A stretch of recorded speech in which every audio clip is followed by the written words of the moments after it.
You raise me up so I can stand on mountains. You raise me up to walk on stormy seas.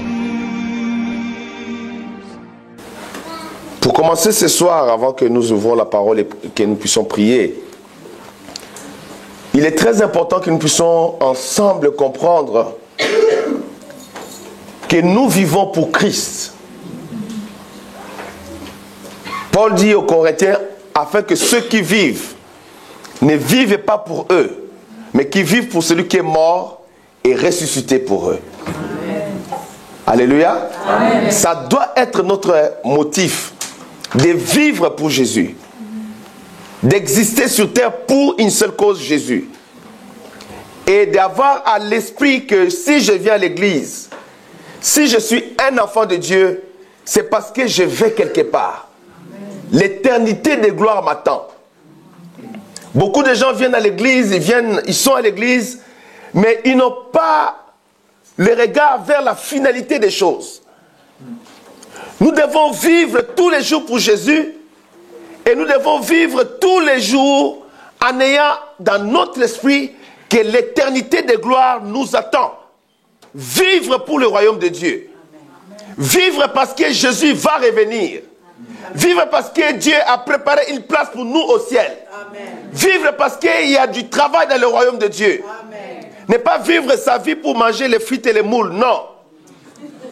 J'ai mal parlé. Alléluia. Amen. Alléluia. Amen. Mais donner une raison à son existence. Amen. Être passionné pour l'éternité de gloire. Réaliser chaque jour que nous sommes passagers sur la terre. Et que le ciel, c'est notre demeure finale. Amen. Alléluia. Amen. Alléluia. Amen. Votre demeure finale, ce n'est pas le cimetière, non. Votre demeure finale, c'est là où Jésus habite dans la gloire. Il a dit, je m'en vais vous préparer une place. Lorsque je vous aurai préparé cette place, je viendrai vous prendre. Et il est dans cette démarche pour venir nous prendre, afin que nous soyons avec lui éternellement. Alléluia. Amen. Donc, un enfant de Dieu, un chrétien, doit tous les jours vivre pour Christ. Vivre pour le Seigneur. Et vivre avec une passion dans son âme. De vivre l'éternité de gloire avec Jésus-Christ son Seigneur. Amen. Jésus a fait une prière extraordinaire dans Jean 17. Il dit, Père, je veux que là où je suis, que ce que tu m'as donné, qu'il soit aussi avec moi. Amen. Je prie que ce soit toi, que tu sois l'exaucement de cette prière pour Jésus. Amen. Alléluia. Amen. Jésus a prié le Père, a dit, Père juste, je veux que là où je suis, que ce que tu m'as donné, que eux aussi soient avec moi, afin qu'ils voient ma gloire, la gloire que tu m'as donnée avant que le monde soit créé. C'est la volonté du Seigneur. Ne vis pas pour acheter une maison ici à Bruxelles. C'est une bonne chose d'acheter une maison. Mais que ce ne soit pas le but de ta vie. Ne vis pas pour acheter des voitures. Nous avons fait une expérience, on regardait un jour en arrière de nous le nombre de voitures que le Seigneur nous a données. Et puis on a vu que finalement c'était une vanité. Quand vous l'avez pas, c'est comme un rêve. Quand vous l'avez, et puis quoi? Hein? C'est comme tu vois un vêtement dans un magasin. Ton cœur commence à battre. Je dois avoir ces vêtements. Je dois avoir ces vêtements. Dès que tu poses ces vêtements, après quoi? C'est quoi la Bible dit? Vanité des vanité. Tout est vanité. Nous devons avoir un objectif plus noble. Plus noble dans notre existence. Que nous ne vivons pas pour manger, pour boire. Mais nous vivons pour l'éternité avec Dieu. Amen. Passer notre éternité avec Jésus-Christ. Ça doit être la passion de notre vie. La raison de notre existence sur terre. Amen. La raison de l'effort que nous allons fournir dans l'église de Dieu, dans le royaume de Jésus-Christ sur la face de la terre. Vivre pour Christ. Parce qu'il lui a donné sa vie pour nous. Il est ressuscité le 3e jour. Il est monté au ciel. Il est en train de préparer des places pour nous. Et il est à la droite de Dieu, en train d'intercéder pour nous. Il n'a pas encore fini. Il va revenir pour nous prendre lui-même. Quel privilège! Il aurait pu envoyer seulement les anges, aller les chercher, ramener les ici. Mais lui-même va descendre dans les airs. Quelqu'un peut crier Alléluia. Quelqu'un peut crier Alléluia. Quand les rois se déplacent pour t'accueillir, c'est que tu es important pour le royaume de Dieu. Dis à ton voisin, tu es important pour le royaume de Dieu.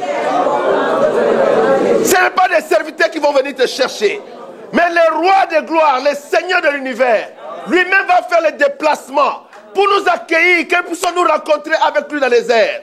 Alors lui-même, il va nous présenter au Père de gloire. Il va dire, Père, regarde, c'est mon épouse qui est à côté. Quelqu'un peut crier Alléluia. Quelqu'un peut dire gloire à Jésus. C'est merveilleux, mes amis. Hier, j'expliquais que c'est le moment des rendez-vous. C'est le rendez-vous de tous les rendez-vous. Un rendez-vous à ne pas manquer. Oh. Avant, je n'étais pas passionné de ces choses. Mais maintenant, je vis pour ces jours. Je dis au Seigneur, Seigneur, ne permets pas que je meure. Laisse-moi vivre l'enlèvement. Je vais monter, je vais voir comment mon corps va être transformé. Clic! Alléluia! Alléluia! J'attends ce moment, ces jours-là. Quand ça va être transformé par la puissance de Dieu. C'est un mystère. Je sais que ça se fera, mais comment, je ne sais pas. J'attends. Et cette espérance-là, et cette attente-là, Jésus t'a sauvé pour un but plus glorieux. Amen. Alléluia. Amen. Si tu n'as pas de séjour ici en Belgique, mais sache qu'en Jésus, tu as de la place au royaume des cieux. Quelqu'un dit Alléluia.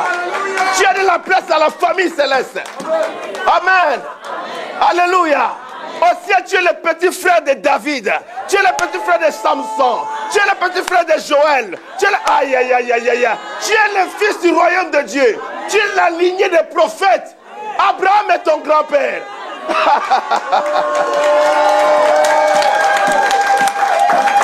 Alléluia. Alléluia. Nous appartenons à une famille magnifique. Enfin, c'est la famille des héros de la foi. Des gens qui ont vaincu le monde, qui se sont attachés à l'éternel Yahweh et qui ont vaincu la victoire et qui ont gagné le combat de tous les combats. Ils se reposent dans la gloire. Mais quand nous allons monter ensemble, nous allons être à table avec eux. Nous serons à table avec les héros de la foi, avec ceux qui ont marché avec l'éternel Yahweh et qui ont vaincu les choses de ce monde. La Bible déclare qu'Abraham a regardé les promesses de loin. Il les a saluées parce qu'il avait envie dans son cœur. Il citait meilleur. Alléluia. Il avait envie de citer meilleur. La Bible déclare qu'il citait dont Dieu est l'architecte. Oh!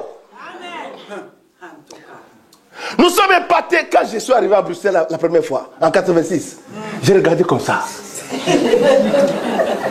J'ai regardé au ciel. Pour moi, la Belgique, c'était le top des tops. C'était le sommet, c'était l'Europe. L'eau là. Le frère a dit l'eau. Alléluia. Alléluia. Après, je suis allé en France, j'ai vu, oh, ça change un peu. Et puis, je suis allé en Amérique, j'ai dit, oh, ça change de beaucoup. Alléluia. Amen. Mais Abraham, notre père dans la foi, il avait des promesses. Et il était à Canaan, il a vu les montagnes, il a vu la forêt, il a vu les arbres, il a vu le fruit de Canaan. Il a tout vu. Mais dans son âme, dans son cœur, il disait, il doit y avoir une cité que Dieu lui-même a construit, que pas les hommes ont construit, pas les anges ont construit. Dieu est l'architecte de cette cité. Et Abraham a dit, non, non, non, non, ça là de la terre, merci, merci Seigneur. Mais moi je veux ce qui est là-bas au ciel. Amen. Je prie que tu aies cette passion dans ton âme. Amen. Je prie que tu vives pour les jours de la gloire. Je prie que tu vives pour les jours des rencontres des saints. Dans l'assemblée des saints, que tu sois ensemble. Oh, quel chorale nous allons former au ciel. Quel chorale nous allons former. Qu'est-ce que nous allons chanter? Vous savez, il y a des chants que les anges ne peuvent pas chanter pour Dieu. Les chants de la rédemption, les anges ne peuvent pas chanter ces chants-là. Les chants de la rédemption, il n'y a que nous autres là qui ont été sauvés. Alléluia. Alléluia. Parce qu'un ange ne peut pas dire, Seigneur, tu m'as sauvé. Mais moi et Papa Guilain, si on regarde dans notre passé, on dit, ah, ah, Tu m'as sauvé, tu m'as sauvé. Béni soit son nom, tu m'as sauvé. Béni soit son nom, il m'a sauvé. Béni soit son nom, mon sauveur. Sois loué à perpétuité. Ça, les anges ne peuvent pas chanter. Alléluia. Alléluia. Ils peuvent tous chanter. Mais il y a des chants à donner attention que j'arrive. Quand je vais arriver. Aïe, aïe, aïe, aïe, aïe. Il m'a sauvé. Il m'a délivré. Il m'a guéri. J'étais malade. Le Seigneur m'a guéri. J'étais par terre. Il m'a relevé. Quelqu'un dit Alléluia. Oh. Il est glorieux, mes amis. Oui, les anges peuvent chanter Saint, Saint l'Éternel. Ils peuvent chanter, peuvent louer Dieu. Mais il y a des chants. Ah. Oh. Alléluia. Alléluia. Je n'ai pas la voix comme des anges. Mais il y a des chants que papa attend seulement que nous arrivons. Parce qu'il sait qu'est-ce qu'il a fait pour nous. Et nous savons qu'est-ce qu'il a fait pour nous. Car nous allons monter, my Jesus. Nous allons les glorifier. Nous allons les célébrer. Nous allons les témoigner. Nous allons proclamer sa gloire. Nous allons crier Hosanna. Hosanna. Hosanna, l'agneau de Dieu. Oh. Il faut aimer les jours de son avènement. Il faut aimer les jours de l'enlèvement du Fils de Dieu. Et avoir Jésus dans son âme. Et marcher dans la sanctification. Parce que sans la sanctification, personne ne verra le Seigneur. La sanctification. Oh, avec l'école, on a vu toutes sortes de choses dans la sanctification. La sanctification. Parce que Dieu lui-même, il est saint. Il est saint, il est saint, il est saint. Les anges proclament sa sainteté. Les 4 êtres vivants proclament sa sainteté. Hier, je vous disais ceci, n'oubliez pas. Le ciel est saint, c'est un endroit saint. Les habitants du ciel, on les appelle les saints. Parce qu'ils sont saints. Les anges qui sont au ciel, ils sont saints. On dit les saints anges. Le Dieu du ciel, c'est un Dieu saint. Donc rien d'impur ne peut rentrer là-bas. Donc tu dois tout faire pour être dans la sainteté. Amen. Et j'expliquais que cette sainteté-là, tu ne dois pas te la fabriquer à toi-même. La sainteté que nous cherchons, c'est celle que Jésus nous donne. Amen. Nous devons recevoir cela. C'est au travers de son sang que nous avons cette sanctification. Nous devons vivre pour lui et vivre en lui. Et c'est lui qui produit en nous cet état de sanctification. Et nous nous gardons, nous veillons, nous nous mettons à part. Être sanctifié, c'est être mis à part. Tu te mets à part pour le royaume de Dieu. Tu te mets à part pour la gloire de Dieu. Tu te mets à part pour les jours merveilleux qui nous attendent, les jours de l'enlèvement. Tu te mets à part, tu refuses de te mettre dans des choses compliquées. Tu refuses de corrompre ton corps. J'ai expliqué hier que Jésus est mort pour la rédemption de l'âme, de l'esprit et de notre corps. Amen. Paul nous enseigne que votre corps est le temple de Dieu. Amen. Votre corps est le temple du Saint-Esprit. Paul dit que votre corps ne vous appartient pas. Amen. C'est ça que nous les chrétiens nous oublions. Le corps que Dieu m'a donné, ça ne m'appartient pas, ça appartient à l'Éternel. C'est une maison dans laquelle je vis. L'être humain est un esprit qui possède une âme et qui vit dans un corps. Et le corps, c'est l'habitation terrestre. Le jour, la seconde, tu sors de ce corps, tu n'es plus habitant de la terre. Tu dois quitter, tu dois rentrer de l'autre côté. Donc tu dois veiller dans la sanctification. Tu dois veiller dans la crainte de Dieu tous les jours de ta vie. Tu dois faire attention à toi. Éviter toutes les souillures. L'homme est souvent corrompu par la langue. Par ce qu'il dit. C'est ça qui nous tue. J'ai expliqué ça hier. J'ai expliqué l'histoire d'Ésaïe. Ésaïe, depuis chapitre 1 jusqu'au chapitre 5, il disait malheur à vous, malheur à vous, malheur à vous, malheur à vous. C'était le malheur des autres. Il maudissait les autres. Malheur, malheur, malheur. Mais arrivé au chapitre 6, quand ils voient la sainteté de Dieu, les chérubins sont dit, c'est l'Éternel. Pour la première fois, Esaïe dit, hey, malheur à moi. Malheur à moi. Il réalise sa misère. Il dit malheur à moi. Pour la première fois, il dit malheur à moi. Avant de contempler la sainteté de Dieu, d'être exposé à la sainteté de Dieu, il était un juge.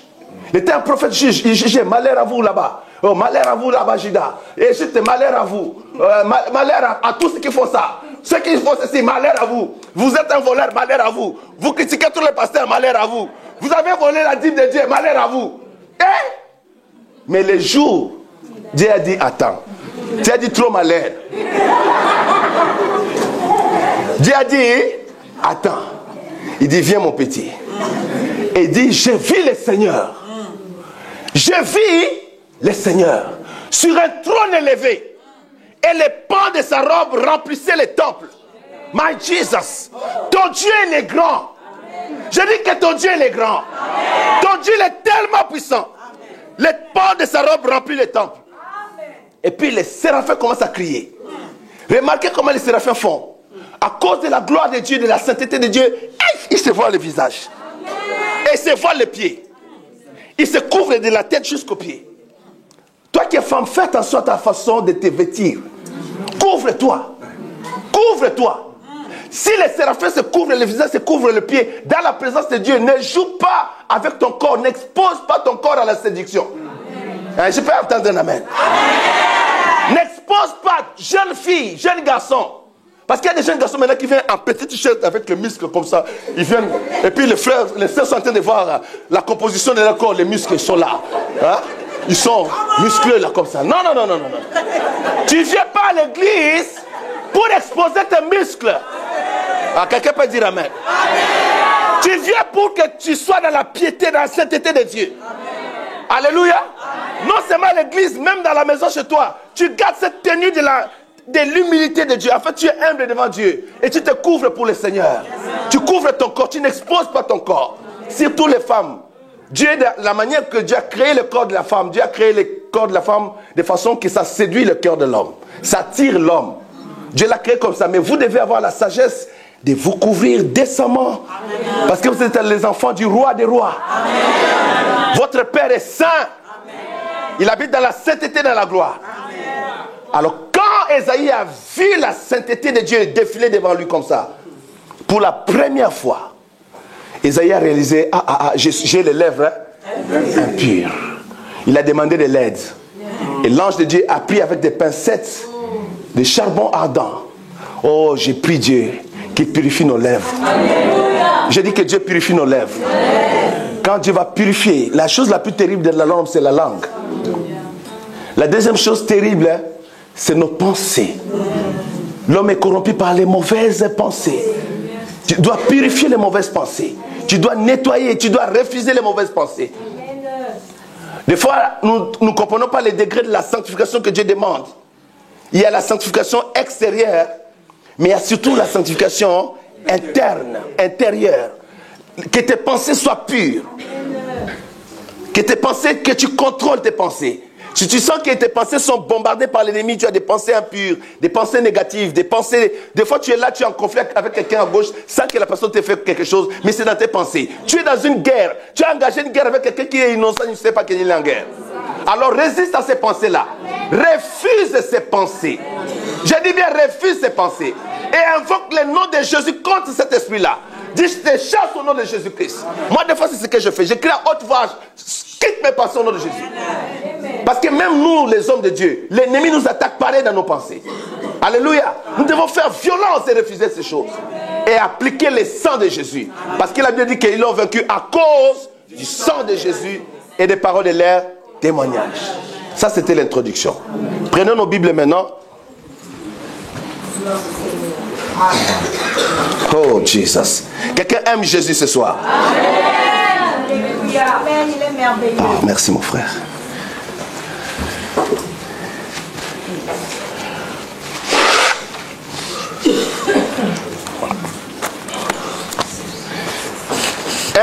Corinthiens chapitre 3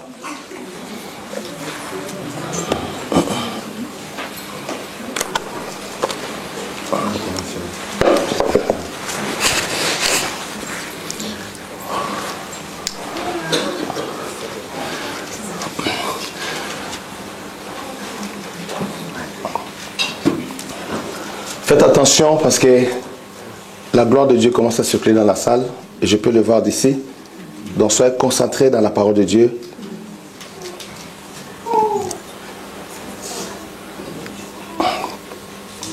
Amen. Amen. Oui, soyez concentrés parce que la présence de Dieu commence à circuler et je peux le voir. Amen. Amen. Donc faites attention à ça parce que tout arrive dans la présence de Dieu. Amen. Comme le pasteur disait, le ciel est ouvert. Et quand il disait ça, j'ai recevé cela. Et le ciel est déjà ouvert et je peux voir la présence de Dieu en train de circuler, surtout au milieu là. Je vois la nuée de Dieu en train de mouvoir au milieu là-bas. Donc faites attention à ça s'il vous plaît. Ok?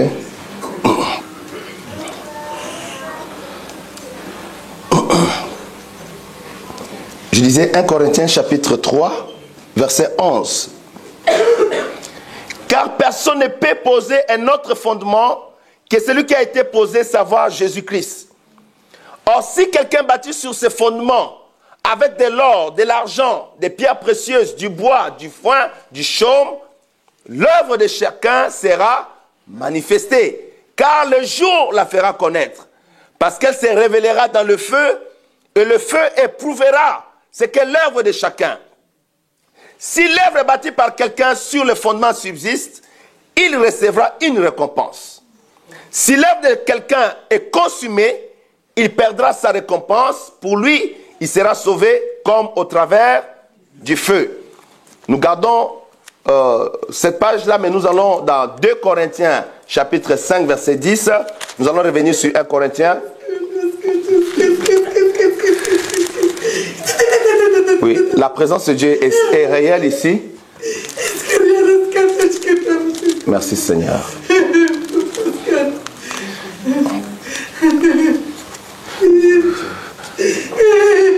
2 Corinthiens chapitre 5 verset 10.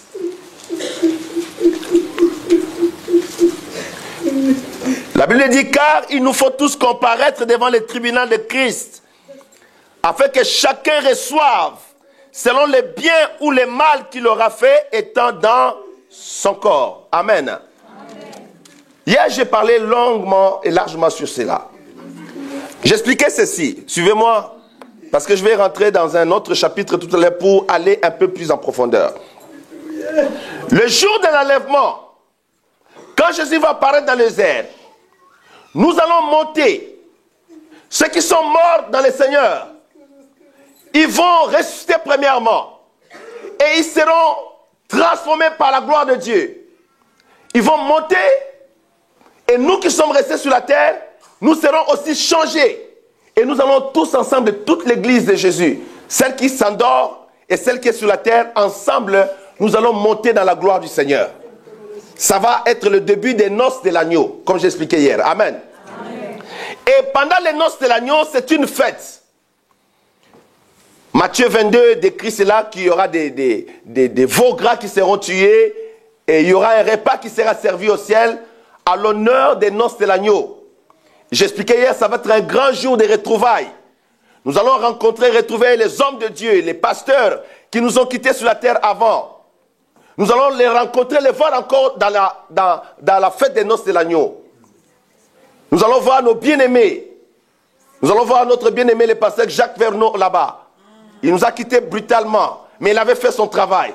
Donc tous ces saints-là, des apôtres qui sont morts, notre papa Tel Osborne qui est parti, Oral Robert, tous ces saints de Dieu, quand la trompette va sonner, nous serons transformés ensemble.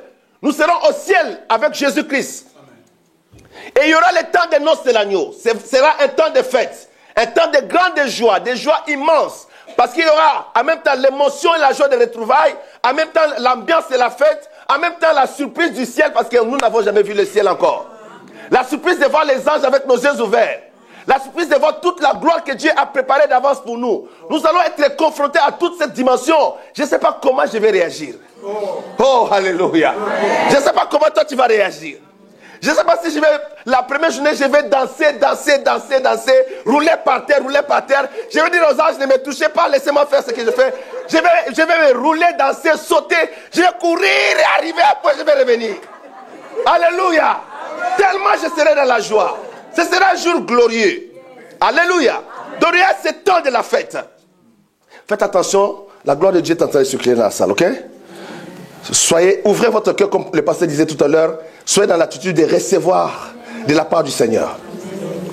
Alors, quand nous serons dans cette ambiance-là, My Jesus, nous allons célébrer Jésus. Il y a des choses que j'ignore, que nous allons vivre seulement quand nous serons là-bas.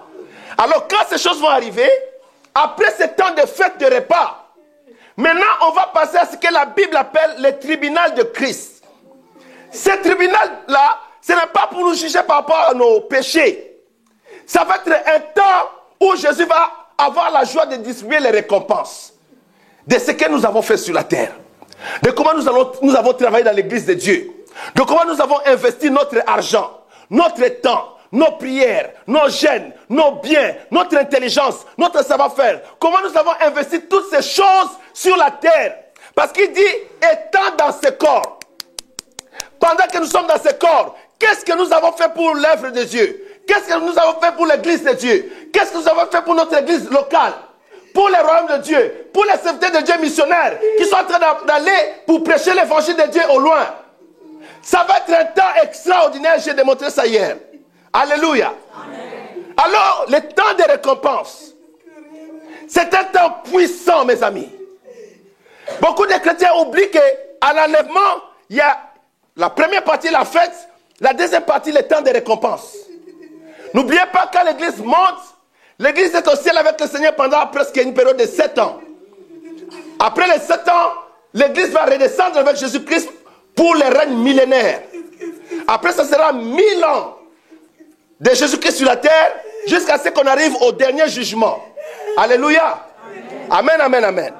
Mais ce qui m'intéresse dans cette partie du temps, de vous enseigner sur ce qui se passe pendant le temps de fête, après la fête, qu'est-ce qui va arriver?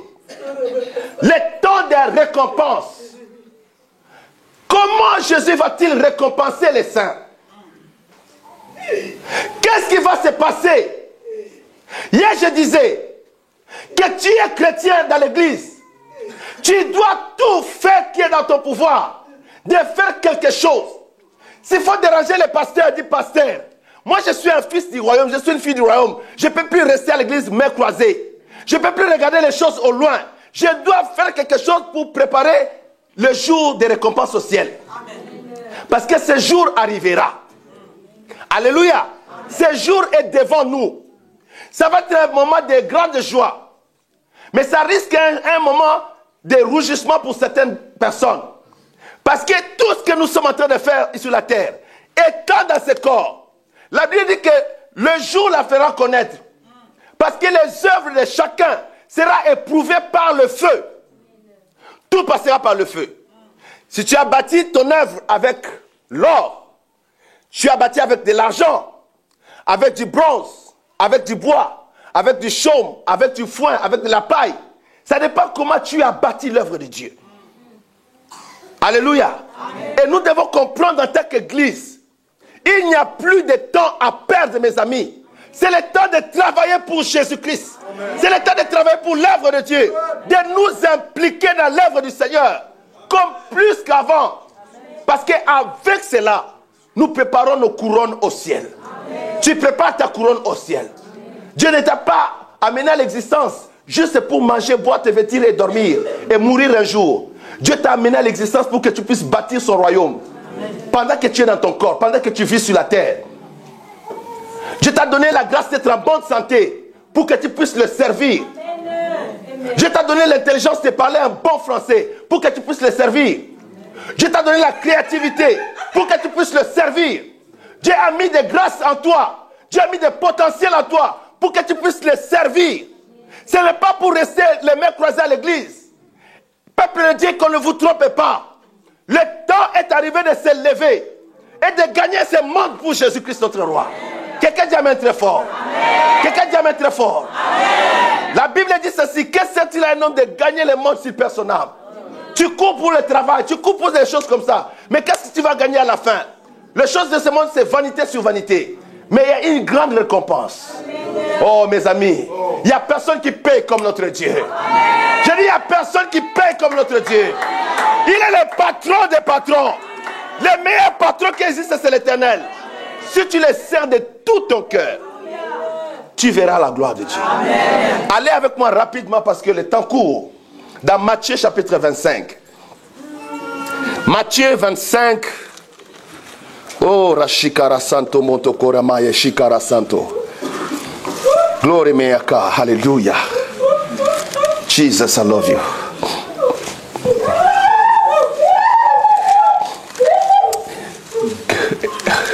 S'il y a des protocoles, surveillez la salle. Parce que plus ils sont en train de parler, je sens que les tourbillons de la gloire continuent à s'intensifier.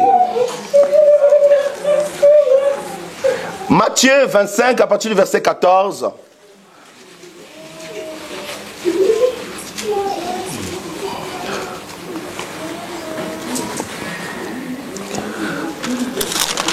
J'ai besoin de mes lunettes. Shara Sontoroskora.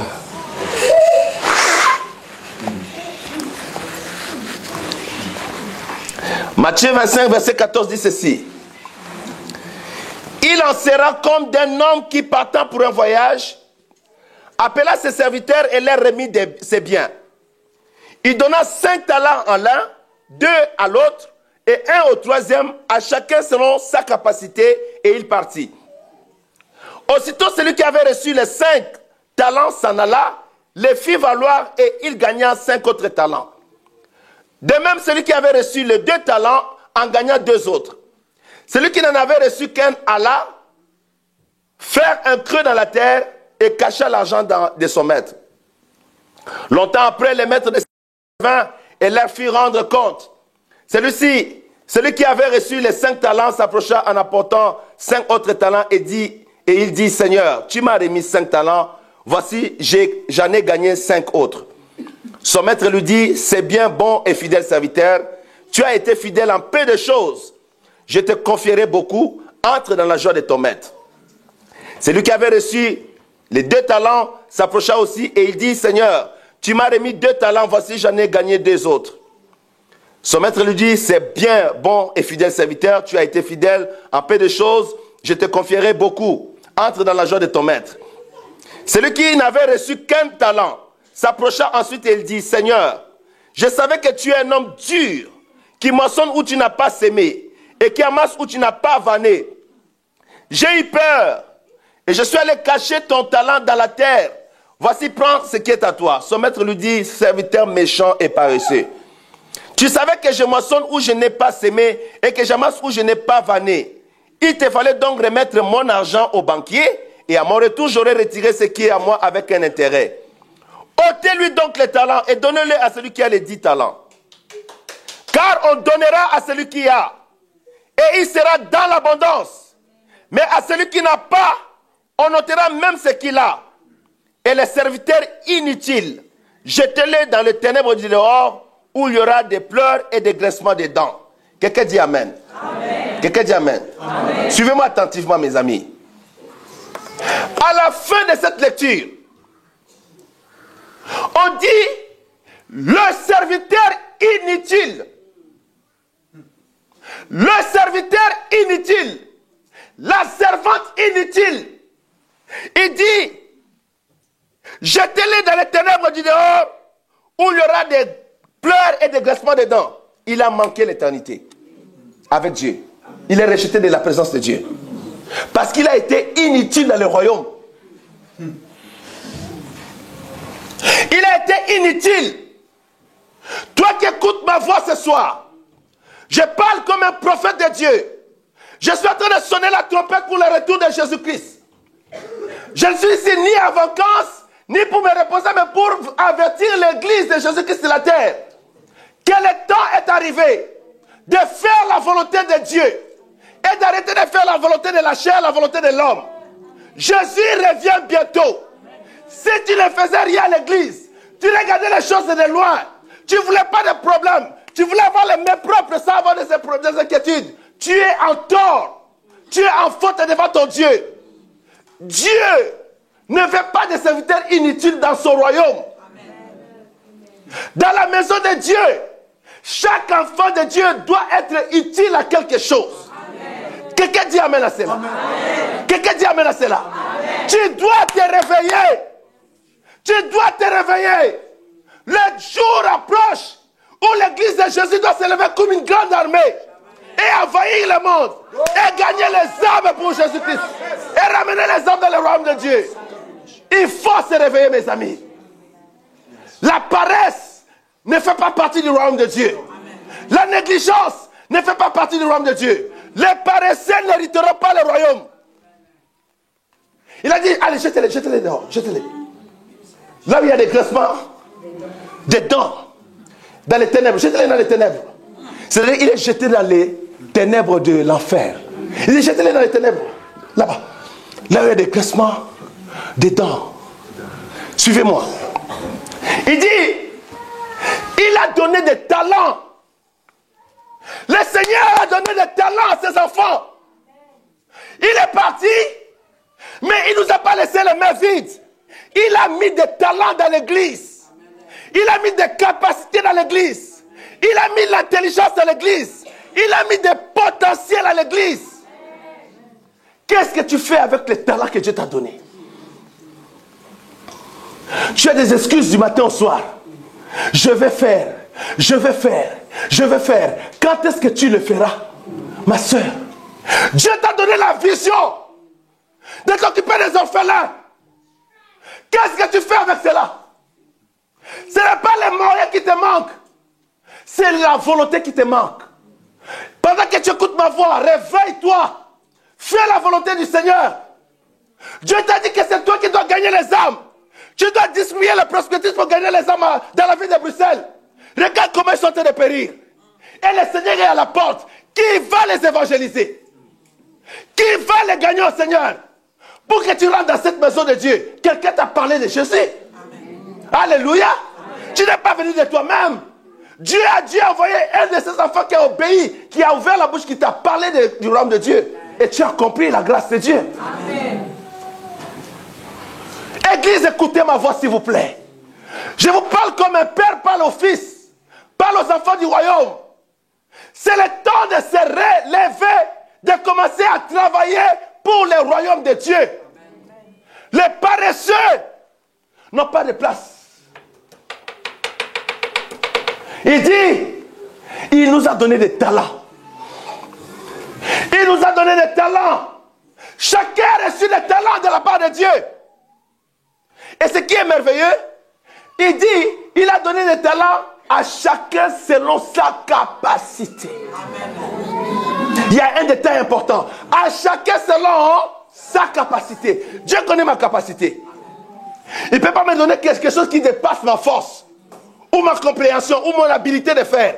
Il fait les choses dans la sagesse. Ce que Dieu t'a donné, tu dois le faire valoir. Amen. Tu dois le faire enrichir. Amen. Tu dois le multiplier. Entrer dans le royaume de Dieu nécessite que tu sois impliqué dans le travail de Dieu. Amen. Je vais entendre un grand amen. Amen. Les gens qui sont derrière, dites un amen très fort. Amen. Entrer dans le royaume de Dieu implique le travail, le service de Dieu. Écoutez, il dit ceci. Il donne à chacun selon sa capacité. Et il part. Aussitôt celui qui avait reçu 5 talents, Sanala, et la Bible dit, j'ai souligné ça dans ma Bible, il fit valoir. Il fit valoir. Et il gagna 5 autres talents. Il a donné de la valeur à ce qu'il avait reçu. C'est là que le Saint-Esprit a commencé à m'ouvrir les yeux. Beaucoup ont reçu des talents, mais ils ne donnent jamais de la valeur à ce que Dieu leur a donné.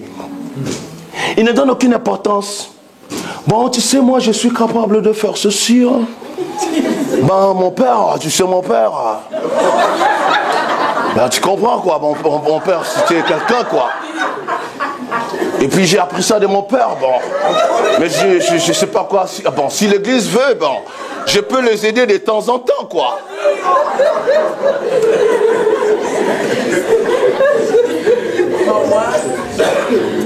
Bon, tu comprends, je suis très occupé ces derniers temps, bon. Mon boulot me prend beaucoup de temps, mais bon, vous comprenez, quoi. Vous comprenez, quoi. Tu ne comprends rien. Si tu avais compris, Tu allais courir au pied de Jésus et dire Seigneur, me voici, fais de moi ta volonté. Tu allais faire valoir les dons de Dieu pour la gloire du Seigneur. Quelqu'un dit Alléluia. Les langues français ne vont pas bâtir le royaume de Dieu. Sois en action. Comprends que c'est une question de faire valoir l'œuvre de Dieu. Donner de la valeur au talent.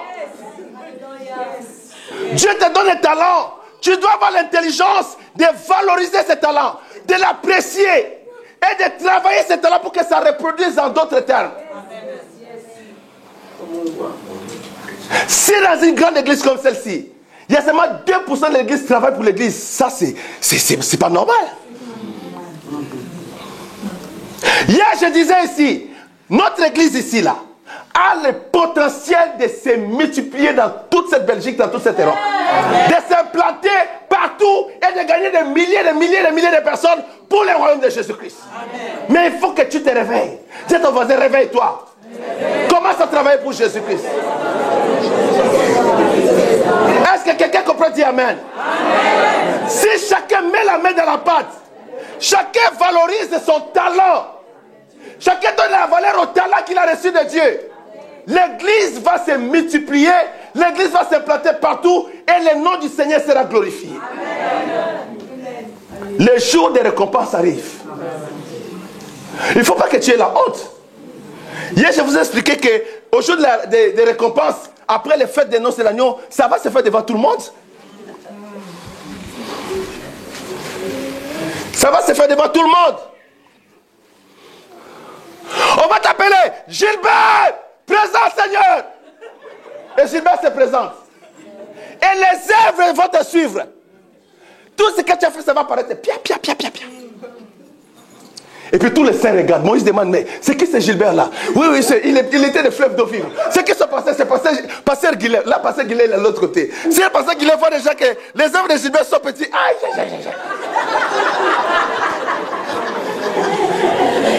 Alléluia. Amen. Alléluia. Amen. Parce que tous les saints vont vous dire, mais pourquoi il n'a pas travaillé? Il était paresseux. Les saints vont nous dire, mais qu'est-ce qu'il y a? Pourquoi il n'a pas beaucoup de œuvres comme ça? Hein? Il a vécu combien sur la terre? On dit non, il a vécu 90 ans.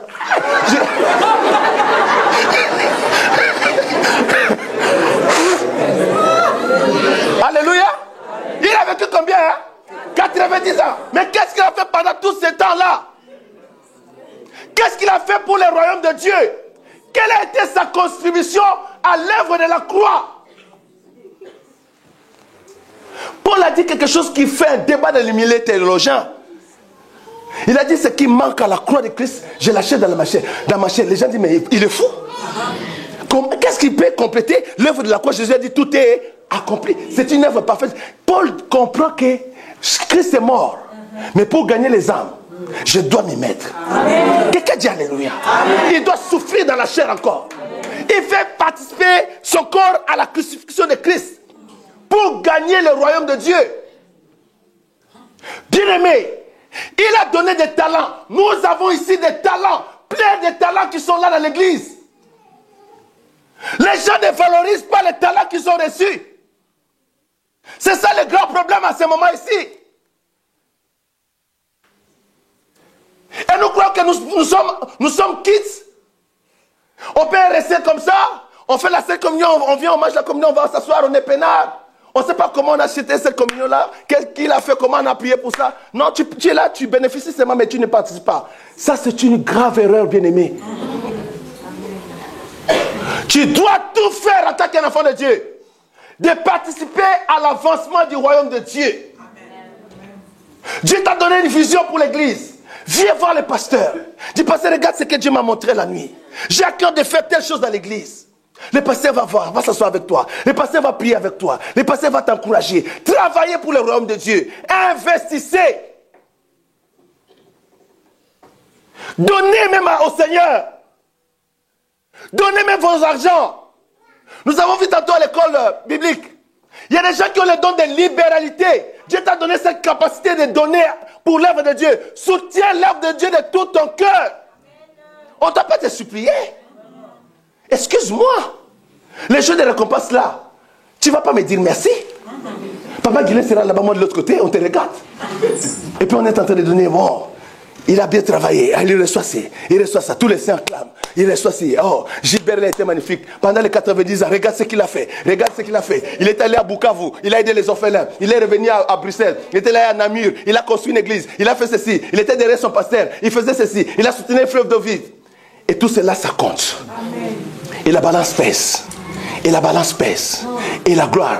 Et les saints commencent à clamer. Les saints commencent à sauter. Quand on est en train de parler des œuvres que Gilbert a fait, les saints sont en train de glorifier Dieu. Alléluia. Il était notre frère. Les saints sont fiers de lui. Les saints, comme dit, il y a des saints qui disent non, c'était notre frère à nous. Il était des fleuves d'eau vive. Pourquoi? Il a fait des œuvres qui parlent de lui devant les seigneurs. Vos œuvres vont parler à votre faveur devant Dieu. Mais il faut travailler. Celui qui a reçu les 5 talents, il n'est pas resté main croisée. Il n'a pas eu de superviseur derrière lui. Quand vous lisez ce texte, il n'y avait pas quelqu'un derrière lui avec le fouet. Est-ce que tu as bien travaillé? Est-ce que tu as bien balayé? Il n'y avait pas de superviseur derrière lui. Mais il avait la conscience et l'amour de son Seigneur. Amen. Quelqu'un dit alléluia. Alléluia. Il avait la conscience et l'amour de son maître. Il a dit, mon maître est parti. Mon maître va revenir. Amen. Avant qu'il revienne, je dois valoriser ce qu'il m'a confié. Amen. Je dois travailler. Il a travaillé, il a eu 5 talents. L'autre là, il a travaillé, il avait 2 talents, il a reçu 2 talents. Mais notre autre frère là, c'est un frère de l'église. Hein? Jésus-Christ n'a pas donné aux gens de la rue. C'est un frère de l'église, le 3e là. C'est un frère de l'église, c'est une sœur de l'église. Bon, peut-être qu'il n'est pas de fleuve d'eau vive, mais c'est une sœur. Et lui ou elle, il dit, le Seigneur il est trop dur. Le Seigneur est trop dur. Tu vois comment Paul a souffert? On a frappé Paul 39 fouets, 40 fouets moins 1. Il dit c'est difficile. Il fait comme au village. Il creuse la terre. Il met cela. Il ferme. Oh, quelle crise. Il a enterré les talents de Dieu dans sa vie. Il a enterré les dons que Dieu a mis dans sa vie. Il a vécu une vie inconsciente de la faveur divine. Paul dit, j'ai travaillé plus que tous les apôtres. Toutefois, ce n'est pas moi, mais la grâce de Dieu sur moi. Et Paul dit, la grâce de Dieu dans ma vie n'a pas été vaine. Notre 3e bien-aimé ici, il va enterrer les dons divins de Dieu. Peut-être au travers de lui, les gens allaient être sauvés ici à Bruxelles. Peut-être au travers de lui, il y a une femme qui allait rentrer dans la gloire de Dieu. Un enfant allait être secouru dans la rue et devenir un prédicateur de l'évangile demain. Il a choisi d'enterrer les dons. Dans quel état tu es aujourd'hui? Dans quelles conditions tu es? Beaucoup même, Dieu leur a donné les dons de chanter. Mais tu ne veux jamais aligner ta vie, commencer à craindre Dieu, marcher dans la sanctification et venir ici glorifier Dieu, pousser l'église de Dieu dans l'adoration. Tu as enterré les dons. Plusieurs ont reçu les dons de guérison. Il ne prie même pas. Il n'est pas intéressé à la vie de la prière. Il n'est pas intéressé à l'équipe d'intercession. Quand tu sais que Dieu t'a donné un don de guérison, entre l'équipe d'intercession, tu as un don de prophétie. Attisse le feu en toi, attisse le feu, réallume ce feu-là. La grâce de Dieu va se multiplier. Ne reste pas, s'il te plaît, les mains croisées. J'aurais pu venir ici, commencer à sauter, à dire des choses qui vont vous exciter. Mais j'essaie de vous montrer le chemin de la gloire de Dieu. Ce qui va vous profiter demain, quand vous allez vous présenter devant Christ. Au jour de la récompense, au jour du tribunal de Christ. Où sont les talents que Dieu a déposés en vous? Avez-vous fait comme le monsieur ici qui a enterré les talents de Dieu? Il a posé un acte d'une grande gravité. Je supplie l'église du Seigneur de ne pas faire pareil. Dieu te donne l'opportunité de te réveiller. Dieu dit à Timothée, Paul dit à Timothée, réallume le don qui est en toi. Il dit, Timothée, mon fils, rallume les dons. Parce qu'à un moment donné, Timothée s'est laissé aller. Il a commencé à laisser éteindre les dons qui étaient en lui. Paul dit, non, mon fils, rallume les dons qui étaient en toi, que tu as reçus par l'imposition des mains des anciens. Rallume ces dons-là. Dieu a mis en nous les potentiels, les capacités. Tout le monde ne peut pas prêcher. Tout le monde ne peut pas chanter. Tout le monde ne peut pas être à l'intercession. Tout le monde ne peut pas être aux médias. Mais tout le monde peut évangéliser. Amen. Tout le monde peut évangéliser. Le premier travail que Dieu donne à chaque chrétien quand il s'est converti, c'est de devenir les témoins de Jésus-Christ. De témoigner Jésus-Christ partout. Ne dis pas que tu manques du travail. Tout le monde peut évangéliser. Tout le monde a le devoir, l'obligation de gagner les âmes pour le Seigneur. Beaucoup de gens qui sont dans l'église sont sans enfants spirituels. Ils n'ont rien produit. On l'a sauvé lui, mais derrière lui, il n'y a personne qui est sauvé. Non, c'est pas bien.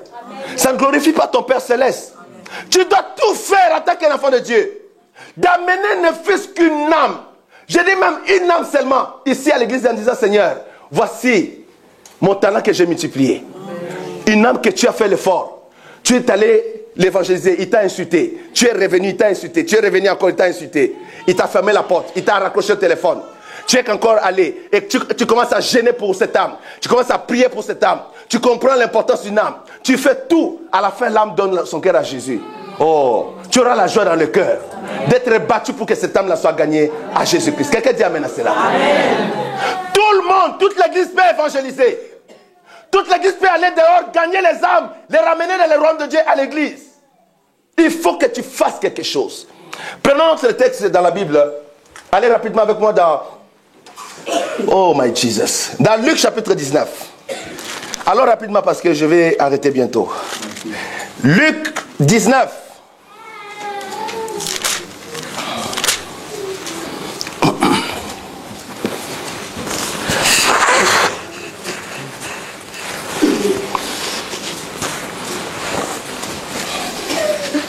À partir du verset 11e. La Bible dit ceci.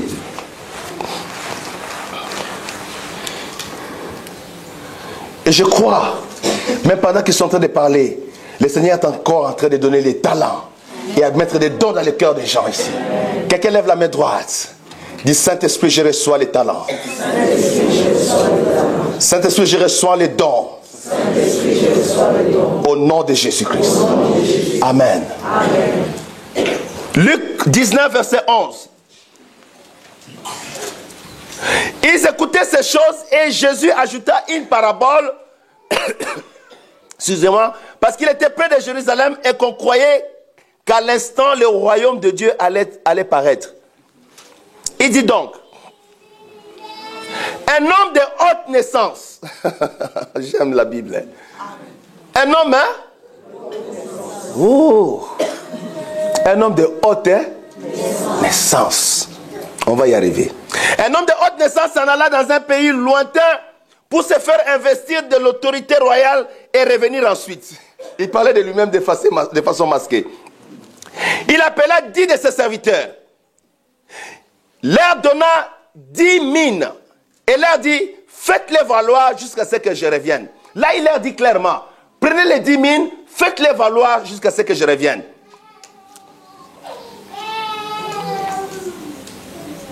Mais ses concitoyens le haïssaient et ils envoyèrent une ambassade après lui pour dire, nous ne voulons pas que cet homme règne sur nous. Lorsqu'il fut de retour, après avoir été investi de l'autorité royale, il fit appeler auprès de lui les serviteurs auxquels il avait donné l'argent, afin de connaître comment chacun l'avait fait valoir. Le premier vint et dit, Seigneur, ta mine a rapporté 10 mines. Il lui dit, c'est bien, bon serviteur, parce que tu as été fidèle en peu de choses, reçois le gouvernement de 10 villes. Le second vint et dit, Seigneur, ta mine a produit 5 mines. Il lui dit, toi aussi, sois établi sur 5 villes. Un autre vint et dit, Seigneur, voici ta mine. J'ai gardé ça dans un linge. J'ai pensé à ma grand-mère quand je lisais ça. Est-ce qu'il y a des Congolais ici? Amen. Vous connaissez comment nos mamans faisaient, non? Ils attachaient où ça?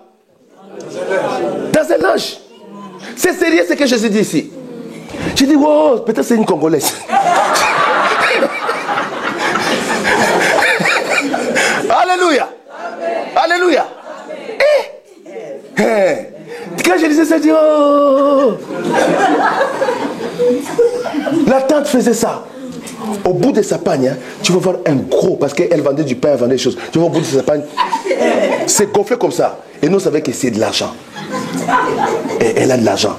Et elle gardait ça dans un linge. Elle a tourné, elle a fermé. Et puis elle portait ça sur elle. Tu ne pouvais pas prendre ça parce que c'est sur elle. Un autre avait dit, Seigneur, voici, ta mine, j'ai gardé ça dans un linge, car j'avais peur de toi. Parce que tu es un homme sévère, tu prends ce que tu n'as pas déposé, tu moissonnes ce que tu n'as pas sémé. Et il lui dit, je te juge sur tes paroles. Méchant serviteur, tu savais que je suis un homme sévère, prenant ce que je n'ai pas déposé et moissonnant ce que je n'ai pas sémé. Pourquoi donc n'as-tu pas mis mon argent dans une banque, afin qu'à mon retour, toujours il a dit même dans Matthieu, à mon retour, c'est au moment du retour de Jésus qu'il va vérifier ces choses, mes amis. C'est pourquoi je vous enseigne ces choses. Quand il va revenir, il va vérifier qu'est-ce que tu as fait avec les talents. Qu'est-ce que tu as fait avec les mines qu'il a données. Il a mis des choses en toi, frère. Il a mis des choses en toi, ma soeur. Toi, tu parles bien le flamand, tu parles bien le néerlandais. Il faut aller gagner les néerlandais dehors, ils sont en train de mourir. Il faut les ramener dans la maison du Seigneur. Quelqu'un dit amen à cela. Amen. C'est un talent que Dieu t'a donné. C'est une possibilité, une grâce que Dieu t'a accordée. Combien de gens voudraient apprendre cette langue-là et évangéliser les néerlandais? Combien de gens voudraient connaître cette langue-là, parler couramment le néerlandais et aller où est-ce qu'ils habitent ici? À Anvers. Hein? À Anvers, non? C'est chez eux, non? Ou bien à Namur? Non, Namur, c'est les francophones. Hein? Ah, je ne connais pas votre pays. Alléluia. Où c'est encore ils habitent? À Gand. Alléluia. Allez là-bas. Commencez une cellule là-bas par la foi. Tu leur parles avec accent. Mais ils vont comprendre le message. D'abord, ton accent va les attirer. Alléluia. Alléluia. J'ai commencé l'émission à la télévision à Toronto.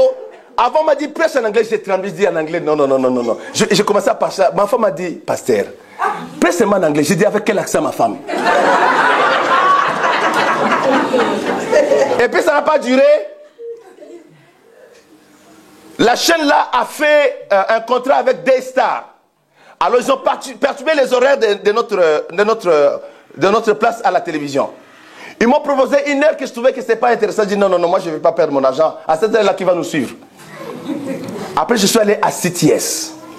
À CTS, on m'a dit, Pastor Maluma, here it's only English.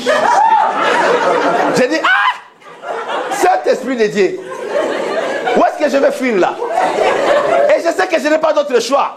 Puisque là-bas, la porte est fermée, ici, la porte est ouverte, encore, ici, c'est moi, je sais que l'autre côté. Ma femme me dit, mais parle seulement en anglais.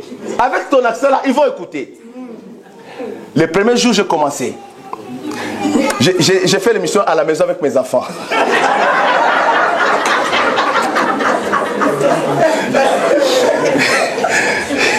Ils étaient là. J'ai parlé, j'ai eu pitié de moi.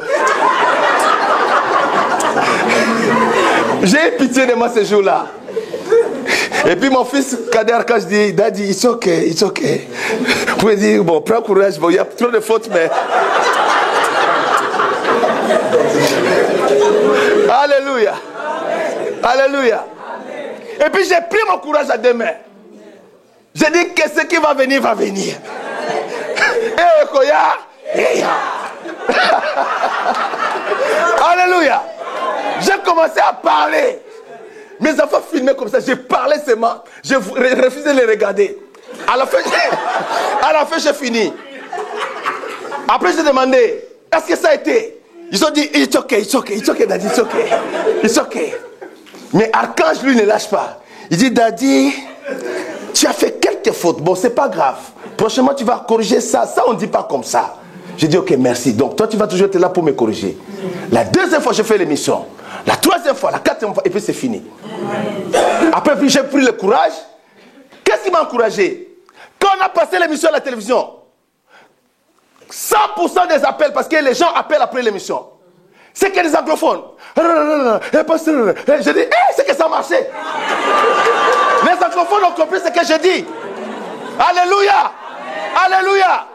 Ton néerlandais là, le néerlandais que tu as, même si ça a l'accent de Batété là, va seulement là-bas. Commence à prêcher l'évangile de Jésus-Christ. Garde les âmes pour Dieu. Quelqu'un dit Alléluia. Quelqu'un dit Alléluia. Ne recule pas. N'aie pas peur. Présente-toi du Saint-Esprit. C'est toi qui as changé les langues des hommes. Maintenant, transfère les néerlandais dans ma bouche. Et commence à parler les néerlandais. Et le Saint-Esprit va agir. Mon petit anglais là, maintenant ça a du succès à CTS. Hein? Ils appellent. Malgré mon accent francophone, malgré que des fois, un jour j'ai pitié de moi, je dis Saint-Esprit. Laissez-moi évoluer ici. L'anglais c'est pas facile. Alléluia. Alléluia. C'est-à-dire que quand tu es entre vous là, tu parles, tu sens que tu as la force. Dès qu'un pur anglophone arrive, ça change tout. Notre frère ici, il a mis la mine dans le linge. Il n'a pas valorisé les dons, les talents de la gloire de Dieu. C'est ce qui arrive beaucoup dans l'église. Il n'a pas valorisé le travail. Mes amis, Dieu accorde diverses grâces. Laissez-moi vous dire, c'est par un don d'interprétation des songes. Simplement un don d'interprétation des songes. Joseph s'est retrouvé au sommet de l'Égypte. Tu négliges les talents. C'est seulement par le don de discernement que Daniel était au top du gouvernement babylonien. Daniel était au top juste par un don de discernement des songes, discernement d'esprit. Parce qu'il pouvait lire l'écriture de Dieu sur le mur. Peser, diviser, et il comprenait qu'est-ce que c'était. Il avait seulement le don de discernement. Vous négligez ce qui a de la grande valeur que Jésus vous a donné. L'église devient faible. Parce qu'il n'y a pas des hommes et des femmes qui s'élèvent pour défier le monde d'aujourd'hui. Tout à l'heure, pendant que nous étions dans l'étude, l'apôtre Paul dit, perfectionnez-vous. Perfectionnez-vous. L'église doit se perfectionner. Le monde est en train d'aller dans une grande vitesse. Alléluia. Le monde est dans une grande vitesse. Qu'est-ce que tu vas impressionner les ingénieurs d'Apple? Tu vas parler la langue? Ils arrivent là et ils ont les iPhones, ils sont là. Les machines sont en train de faire. Et puis, Apple a interdit l'usage du papier dans ses bureaux. On n'utilise pas les papiers dans les bureaux d'Apple. Tout le monde utilise l'ordinateur. Tout le monde est en tablette. Tout est conservé de façon électronique. C'est interdit d'utiliser les papiers. Qu'est-ce que tu vas dire à ces gens-là? L'église est en retard. Pourtant, Dieu a donné des talents, des richesses, une force terrible. Qu'est-ce que tu vas dire? Qu'est-ce que tu vas parler avec ces ingénieurs-là? Prier, tu ne veux pas prier. Les gens, tu trouves que c'est trop dit? Il fallait qu'ils ajoutent même de l'huile dedans. On a ajouté l'huile. Avant, il n'y avait pas l'huile. Maintenant, on a ajouté l'huile. Qu'est-ce que tu fais encore? Dieu a mis des talents en toi, tu négliges ces choses puissantes de Dieu. Réveille-toi. À son retour, il vérifie. À son retour, il vérifie à qui il a donné les talents. Quand il revient, il appelle les serviteurs. Gardez à l'esprit ici. Quand il revient, il appelle les serviteurs pour vérifier comment les serviteurs ont travaillé. C'est ce que l'église ne comprend pas. Quand il va revenir, comme nous parlons du retour de Jésus-Christ, il va voir, ma soeur, comment tu as travaillé? Papa, comment tu as travaillé? Il vérifie, il doit vérifier ce qu'il a donné comme talent, ce qu'il a donné comme mine, l'argent qu'il a mis en nous. Qu'est-ce que nous avons fait de cet argent-là? Nous sommes les gestionnaires du royaume de Dieu sur la terre. Ce n'est pas les anges qui gèrent ces choses sur la terre. C'est à nous la responsabilité, Église de Dieu. Mais à son retour, il doit vérifier Comment tu as bâti? Avec de l'or? Avec de l'argent? Avec du fer? Avec du bois? Du foin ou de la paille? Quand tu travailles pour Dieu, travaille avec ton cœur. Travaille avec amour. Travaille avec passion. Investis. Mets le temps. Donne-toi à ça. N'attends pas seulement que l'église doit donner l'argent. Si tu as l'argent, c'est une occasion pour toi d'être béni. Investis ton argent dans les choses de Dieu. Investis dans les choses de Dieu, mes amis. Investissez pour vos enfants. Investissez pour vos familles. Investissez pour vos enfants. Donnez à Dieu le meilleur de vous-même. Vous ne le regretterez jamais. Il vous bénira dans le siècle présent et il vous bénira dans le siècle à venir. Investissez, levez-vous, travaillez pour Dieu. Allez avec moi rapidement dans le livre de 2 Corinthiens chapitre 6. Oh my Jesus. 2 Corinthiens chapitre 6.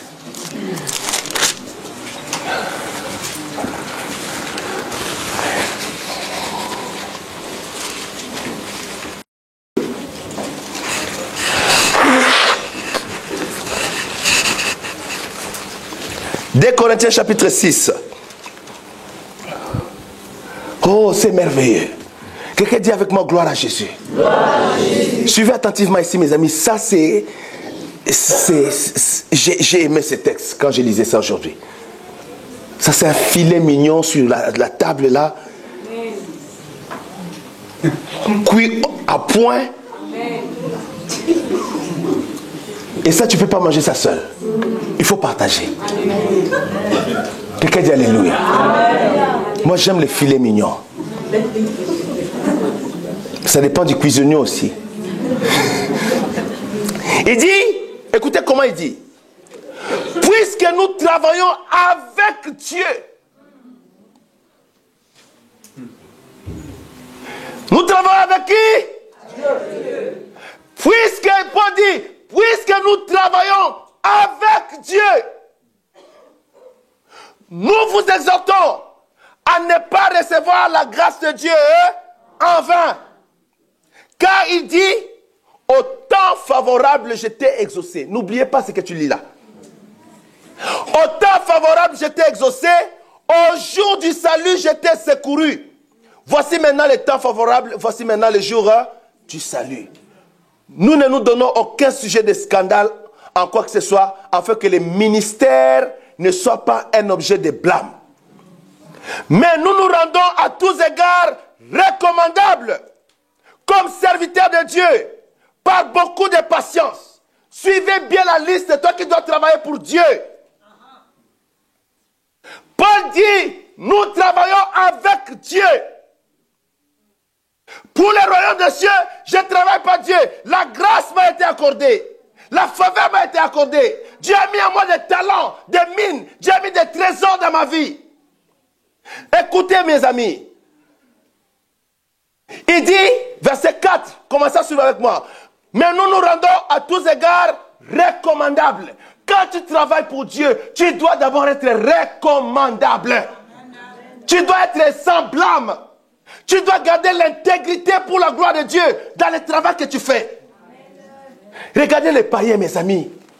Les païens ont un sens d'intégrité dans le travail que des fois les chrétiens n'ont pas. Tu vas trouver un responsable, un manager de banque.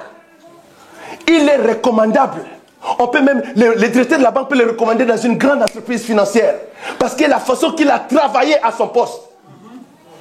La façon qu'il a travaillé pour son Dieu. Le pasteur le recommande à une autre église. C'est ça, bâtir avec de l'or, avec des pierres précieuses. Quand tu travailles pour Dieu, sois toi-même recommandable. Travaille dans une dimension que l'appréciation des frères et des sœurs, l'appréciation de Dieu est là en ta faveur. Quelqu'un dit alléluia. Quelqu'un dit avec moi alléluia. Qu'est-ce qu'il dit? Comme serviteur de Dieu, par beaucoup de patience. Il faut avoir la patience quand tu travailles pour Dieu.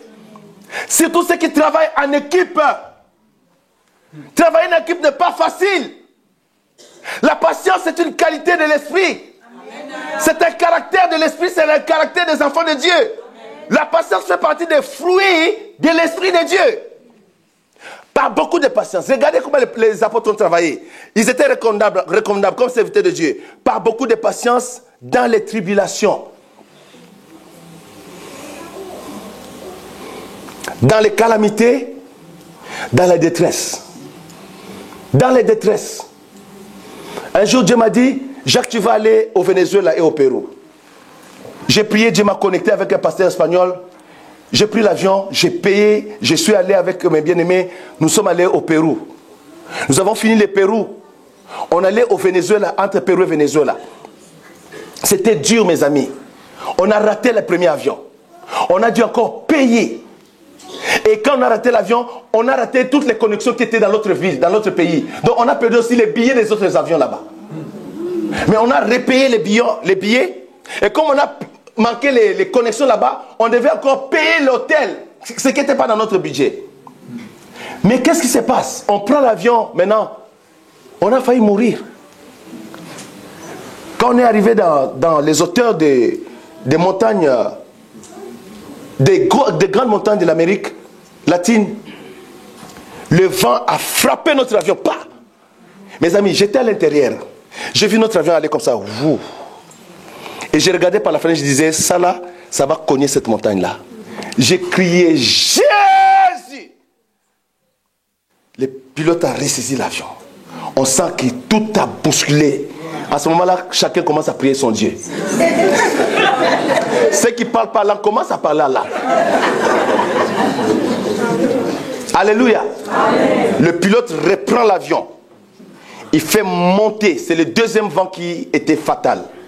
Quand il ose de faire monter encore l'avion, le deuxième vent a frappé l'avion. Mes amis, je vous dis, j'ai commencé à dire, Seigneur, si c'est le moment, prends-moi. J'ai dit, Seigneur, si c'est le moment, prends-moi, je m'abandonne entre tes mains. L'avion est parti. Vous voyez, l'avion part comme ça, l'avion va comme ça là. C'est très dangereux. Et j'ai vu que, comme on a raté l'autre montagne, l'avion maintenant allait dans cette montagne-là. Dieu merci, la main du Seigneur a gardé l'avion. Je suis arrivé au Venezuela. On a raté tous les avions. Il fallait repayer toutes les connexions qu'on devait prendre. Aller payer l'hôtel. Rester à l'hôtel. Mes amis, pendant ce temps-là, je dis ces choses à la gloire de Dieu. Quand j'étais au Pérou, j'ai évangélisé. J'ai prêché dans une église de plus de 13 000 membres. 7 cultes dans la journée. On était épuisés. Toute l'offrande qu'on m'a donnée dans cette église-là, je suis allé donner ça dans une autre église, toujours au Pérou, où j'étais entouré avec les enfants de la rue. On prêchait ces enfants-là, je dormais avec ces enfants-là, on les gagnait. Je ne peux oublier pas un petit garçon qui s'appelait Julio. Sa maman était une prostituée, sa maman a donné naissance à ce bébé dans la poubelle. Et il a abandonné le bébé. Et la maison de ce pasteur-là a récupéré le bébé là. Donc j'étais avec tous ces enfants-là, on priait avec eux. Et j'ai pris tout l'argent que j'avais, j'ai laissé là-bas. Je suis allé. Et vous avez manqué un accident mortel en chemin. Le lendemain, on vous embarque. Vous arrivez au Venezuela. On va vous mettre dans une maison. Tu regardes la maison, tu passes à chez toi au Canada. Tu dis, Saint-Esprit de Dieu, aide-moi ici. On te présente la nourriture. Tu regardes comme ça. Si tu étais catholique, tu vas faire comme ça. Alléluia. Tu vas prier. Je regarde, je dis, Seigneur, sanctifie ce repas au nom de Jésus-Christ.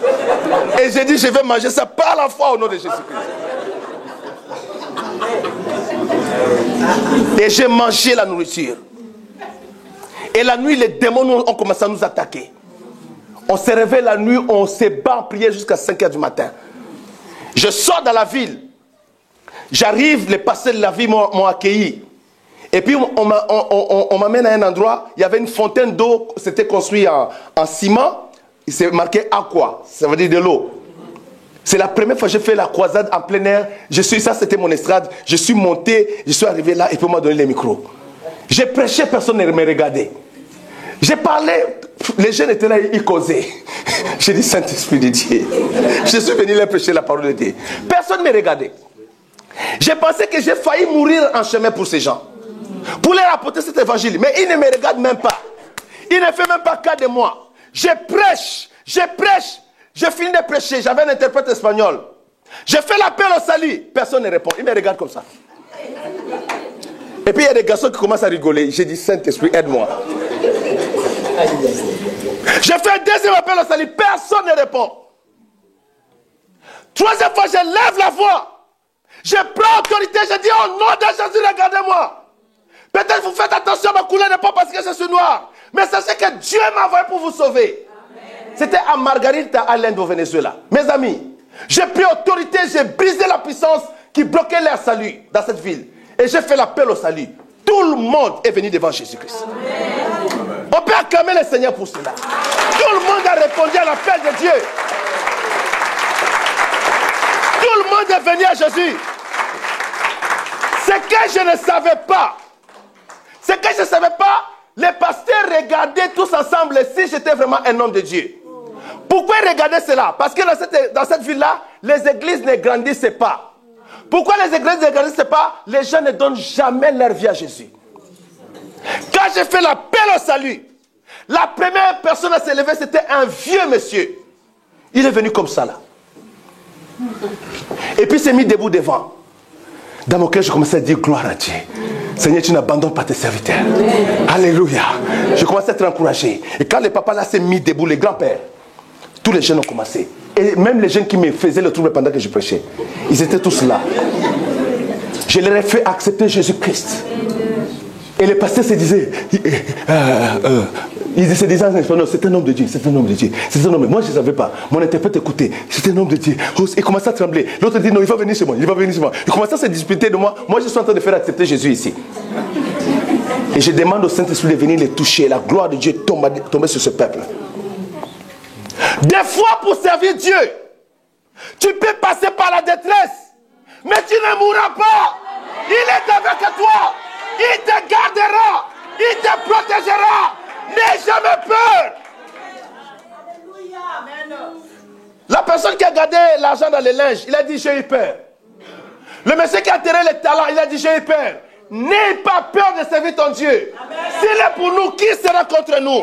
Que 10 000 tombent à ma droite, 10 000 à ma gauche, je ne serai pas atteint. Quelqu'un dit alléluia. Dieu sera avec toi. C'est Dieu avec audace, avec la foi. Laissez-moi finir ici parce qu'il est 22h. Demain, on doit revenir ici. Je dois clôturer. Donnez-moi 5 minutes. Pas beaucoup de patience, de tribulations, dans les calamités, dans les détresses. Paul dit sous les coups. Si tu demandes au pasteur les coups qu'il a eu depuis qu'il a commencé à servir Dieu, il peut écrire un livre sur ça. Moi, je peux écrire un livre sur le coup que j'ai eu.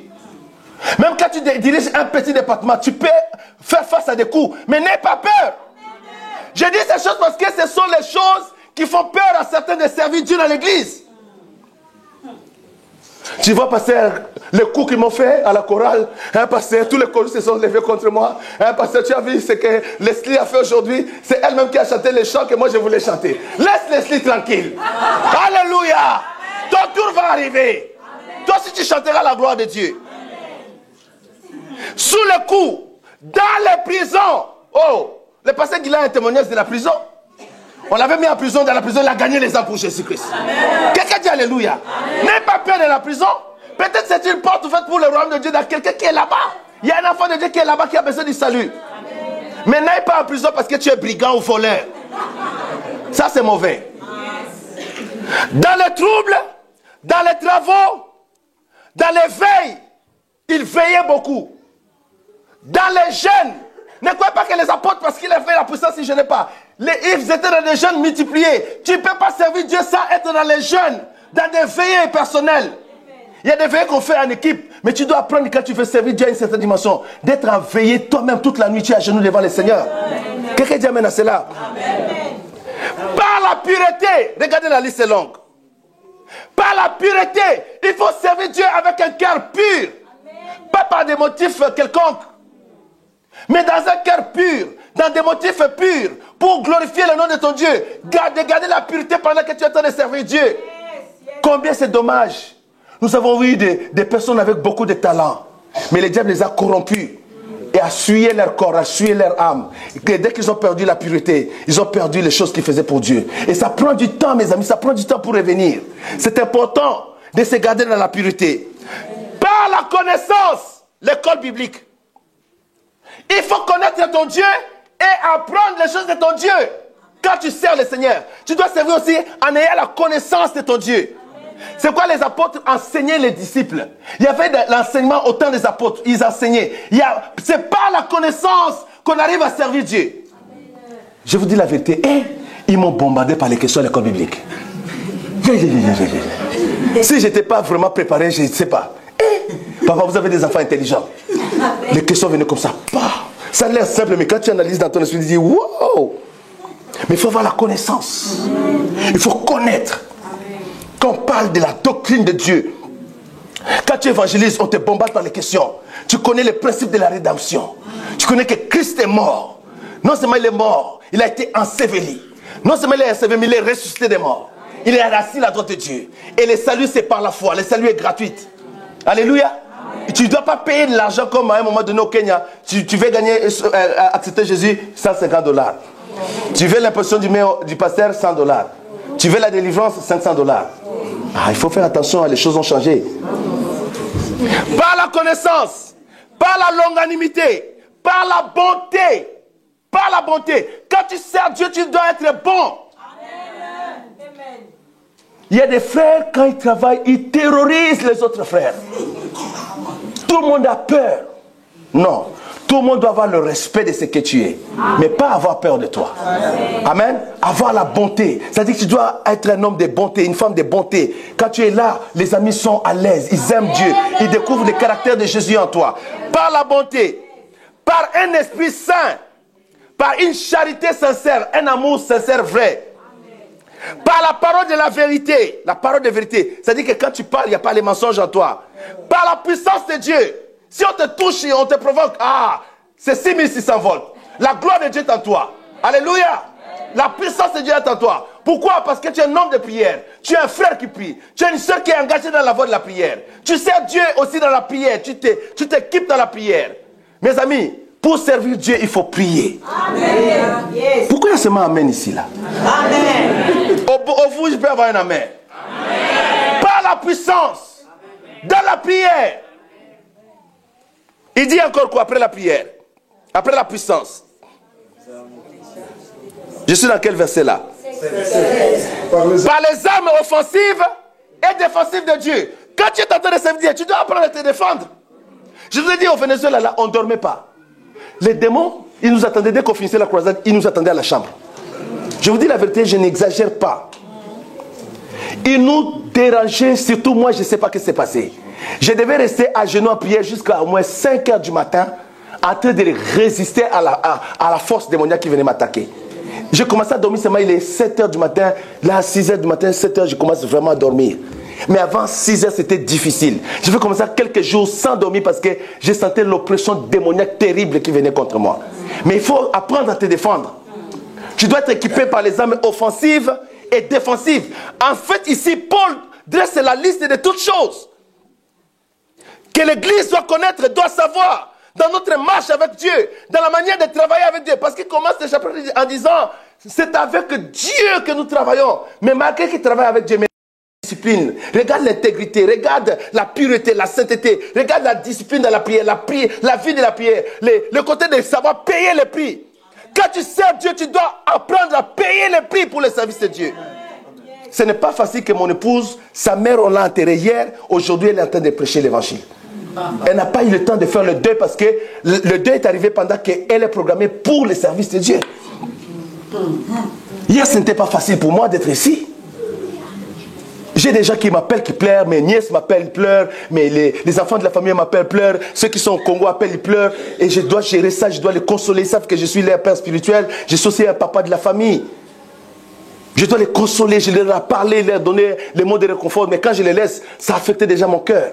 Dieu merci, le Saint-Esprit est là pour nous. Amen. Donc, toute cette liste ici, il dit, au milieu de la gloire et de l'ignominie, au milieu de la mauvaise et de la bonne réputation, étant regardé comme imposteur, quoique véridique, comme inconnu, quoique bien connu, comme mourant, et voici nous vivons, comme châtié, quoique non mis à mort, comme attristés, et nous sommes toujours joyeux, comme pauvres, et nous en enrichissons plusieurs, comme n'ayant rien, et nous possédons toutes choses. Oh, quelle liste de quelqu'un qui travaille avec Dieu.